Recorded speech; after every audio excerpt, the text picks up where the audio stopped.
उत्तर प्रदेश के बस्ती के हरैया बुद्ध विहार में हूँ और मेरे साथ कार्यक्रम में कुछ बच्चे आए हैं। इन बच्चों से जानेंगे बाबा साहब के इतिहास, बुद्ध के इतिहास के बारे में क्या इनको जानकारी है। बुद्ध विहार में आए हैं, कार्यक्रम में आए हैं, तो मुझे लगता है इनको जानकारी जरूर होगी। अपना नाम बताइए। प्रतिज्ञा। नाम बताओ। प्रतिज्ञा। प्रतिज्ञा। अच्छा, पीछे मूर्तियां लगी हैं, जानते हैं उनके बारे में कुछ? चलिए आप बताइए, क्या नाम है आपका? Monika. Monika, oh my darling, ये वाला गाना बड़ा फेमस होता है ना। तो मुझे बताओ मोनिका डार्लिंग, जो पीछे मूर्तियां लगी हैं इनके बारे में कुछ जानते हो आप? हाँ। कुछ पता है अम्बेडकर के बारे में, बुद्ध के बारे में? हाँ। बताओ क्या क्या उन्होंने आपके लिए। चलिए कोई बात नहीं, आपको पता है? जी। नाम बताइए। दीप्ति। दीप्ति, अरे वाह, बहुत अच्छा नाम है। दीप्ति, क्या जानते हैं इन प्रतिमाओं के बारे में? ये बाबा साहब हमारा संविधान लिखे थे। ये दलितों के नेता भी कहलाते हैं। दलितों के नेता नहीं, वो विश्व के नेता। विश्व के नेता भी दलितों के भी नेता कहलाते हैं। और क्या क्या उन्होंने कुछ पता है? जी बताइए। सर, ये दलितों के लिए बहुत बड़ा काम किए हैं। चलिए पहले मैं तुम सभी लोगों से विचार ले लूं, फिर बताऊंगा। क्या नाम है आपका? शीला गौतम। शीला। शीला। शीला, क्या बताएंगे इन प्रतिमाओं के बारे में, क्या इन्होंने किया है? जैसे कि बाबा साहब डॉक्टर भीमराव अम्बेडकर ने हमारे समाज सुधार के लिए बहुत से कार्य किए और हम लोगों को अधिकार भी दिलाया। आप परिचय दीजिए अपना। हमारा नाम सालू गौतम है। क्या क्या बाबा साहब ने, बुद्ध ने हम सबको अधिकार दिलाया। अधिकार दिलाया। क्या नाम है आपका? प्रज्ञा। प्रज्ञा, नाम तो तुम्हारा बहुत अच्छा है। क्या क्या बुद्ध ने पता है? बताओ। बुद्ध ने एक धर्म किया। धम्म दिया, धर्म नहीं, दम।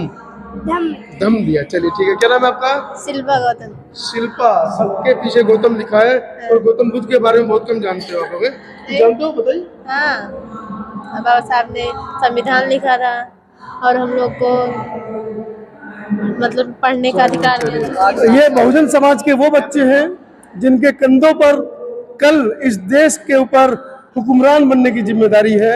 लेकिन क्या ये बच्चे कुछ जानते हैं देश में हुक्मरान बनकर क्या करना है और हुक्मरान बनने से क्या होगा? कौन जानता है? हाथ उठाओ। देश में आप देश का कर्णधार हैं, देश के भविष्य हैं। आप लोग भविष्य में राजनीति करेंगे, सामाजिक रूप से आगे बढ़ेंगे और तथागत बुद्ध और अम्बेडकर के नाम को आगे बढ़ाएंगे। तो कुछ लोगों की योजना है आपकी, कोई जानता है इस बारे में?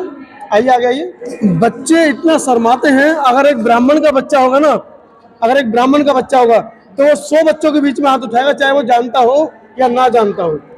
लेकिन हमारे बच्चे इतने समझदार हैं, पढ़े लिखे हैं, इतने सुंदर सुंदर आप लोगों के चेहरे हैं, सब कुछ जानने के बावजूद भी आप लोग अनजान बनते हैं।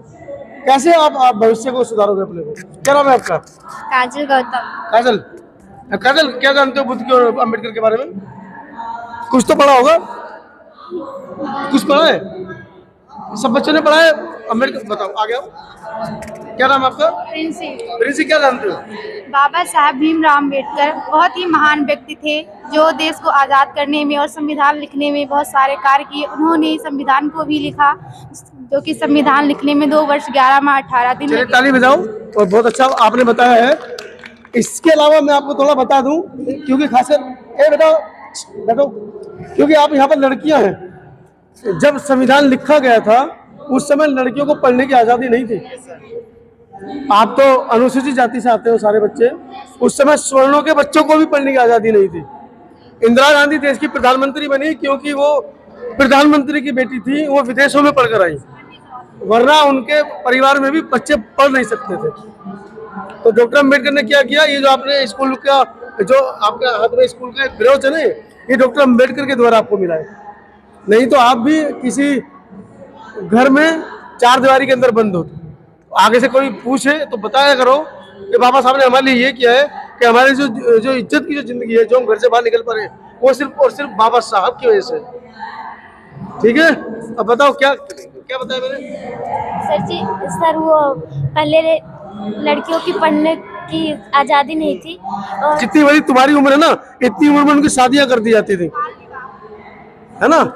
तो ये बहुत सारी ऐसी चीजें हैं जिनके ऊपर बाबा साहब ने अंग्रेजों से मिलकर बातें की और उन कुरीतियों को दूर किया।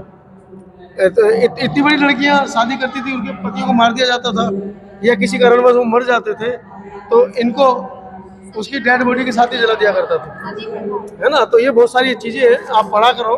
बाबा साहब की बेटियां हैं आप लोग, उनकी वजह से आपको जीवन मिला है, इतनी सम्मान मिलता है, तो उनको पढ़ा करो, ठीक है। चलिए, थैंक यू सर।